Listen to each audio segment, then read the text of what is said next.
اے پروردگار مجھے علم و دانش عطا فرما اور نیکوکاروں میں شامل فرما، اور بعد والے لوگوں میں میرا ذکر نیک باقی رکھیو، اور مجھے نعمت کی بہشت کے وارثوں میں شامل کیجو، اور میرے باپ کو بخش دے کہ وہ گمراہوں میں سے ہے، اور جس دن لوگ اٹھا کھڑے کیے جائیں گے مجھے رسوا نہ کیجو،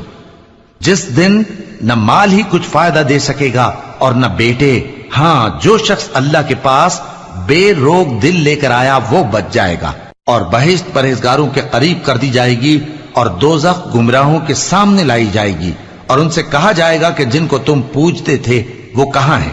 یعنی جن کو اللہ کے سوا پوجتے تھے کیا وہ تمہاری مدد کر سکتے ہیں یا خود بدلہ لے سکتے ہیں؟ تو وہ خود اور گمراہ یعنی بت اور بت پرست اوندھے منہ دوزخ میں ڈال دیے جائیں گے، اور شیطان کے لشکر سب کے سب داخل جہنم ہوں گے، وہاں وہ آپس میں جھگڑیں گے اور کہیں گے کہ اللہ کی قسم ہم تو کھلی گمراہی میں تھے جبکہ ہم تمہیں رب العالمین کے برابر ٹھہراتے تھے، اور ہم کو ان گناہگاروں ہی نے گمراہ کیا تھا، تو آج نہ کوئی ہمارے لیے سفارش کرنے والا ہے اور نہ کوئی گرم جوش دوست،